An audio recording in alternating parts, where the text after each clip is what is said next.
Chapter 3. Infinite Possibilities. Dr. Stevens sat alone in his lab and unceremoniously flipped the switch that coupled the humming hardware in the next room to his quantum scanner.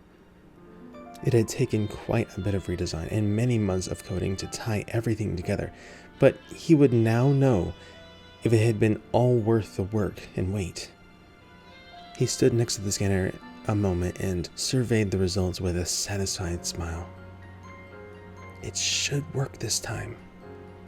The scanner itself resembled a common full-body MRI machine. In fact, many of the components were actually borrowed from that technology. One of his team members had suggested early on that instead of limiting themselves to simply mapping the neural networks in the brain itself, they should try and capture a complete neural image of the entire body, with all its pathways and interconnections intact. That data might prove useful to other areas of scientific interest. He had agreed, since unlimited storage was now available to them, and it was actually easier to scan everything all at once anyway, but he was really only interested in getting a thorough mapping of the Cherenkov nexus. Someone else was welcome to sift through the rest of the data and mine it for whatever gems that may be hiding there, but the nexus was his primary focus. It was the key to everything. He sighed and began rubbing his temples in an attempt to ease the growing pain behind his eyes a bit. The headaches were back, stronger than ever. It had been a long day though, so he chalked it up to stress and tension. He climbed up and laid down on the flat foam-covered table and reached over and pushed the button to initiate the scan.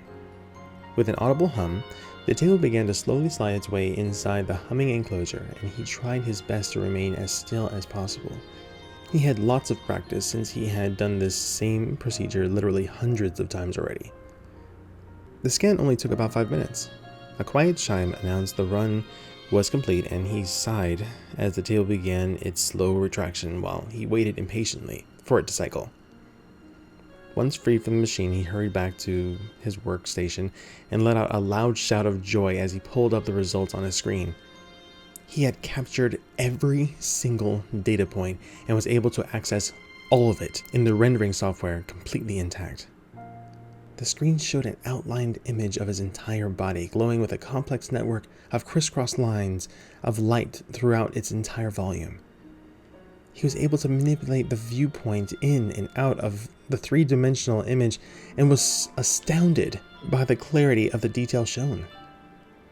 He rapidly zoomed in and focused on the network cluster he knew to be the Cherenkov nexus and marveled at its complexity.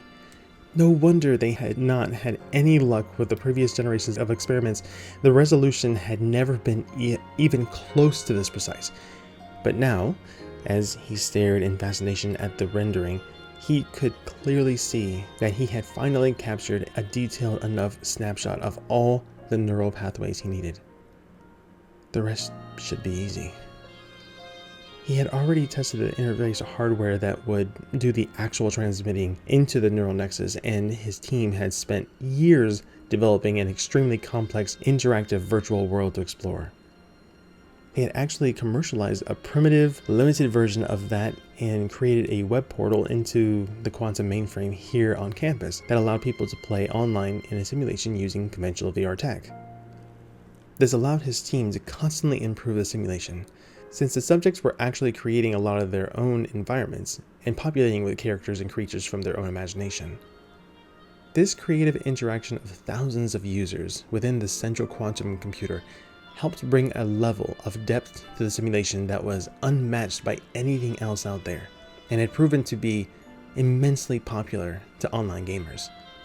None of the users had a clue that they were only seeing a pale shadow of what the technology was actually capable of, but it really didn't matter. It was simply their creative spirit his team was harvesting, and in return, the users got a truly entertaining experience from it all. They thought it was yet another variation of all the many online fantasy games out there, unaware that by simply playing the game, they were helping to build an entirely new world that this new interface would bring closer to reality than ever before.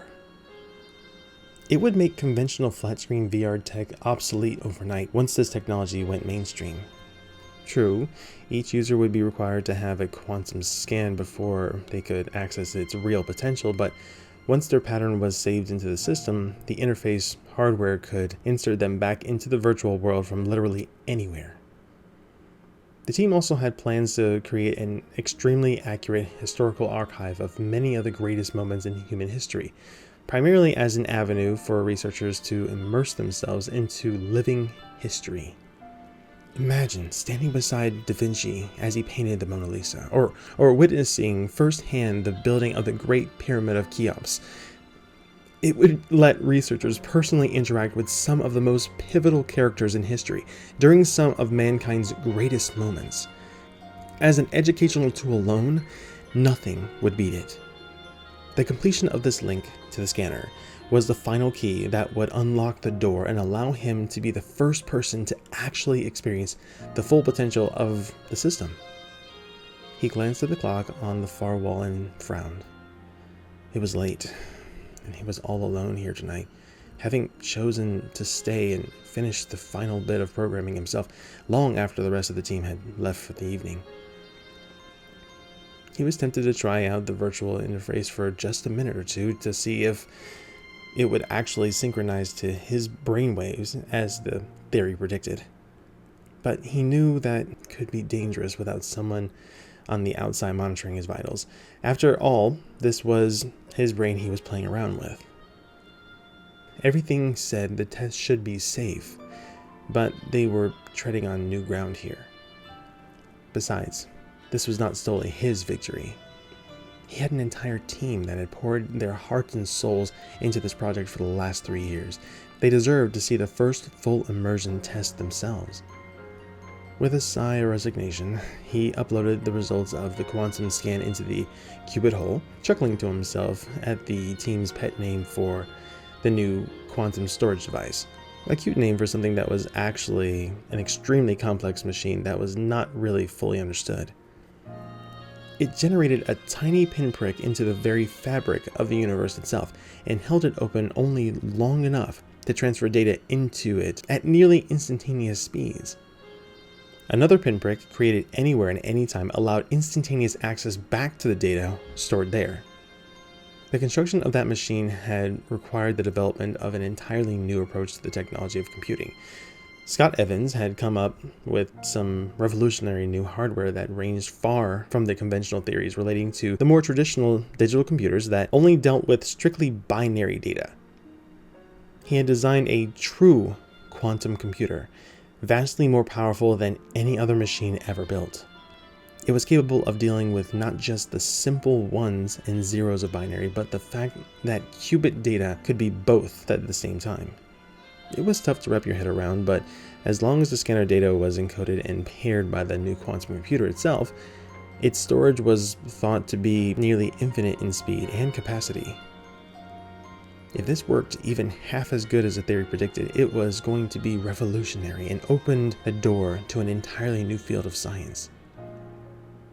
Dr. Stevens had taken the quantum theory and its practical applications to its logical conclusion.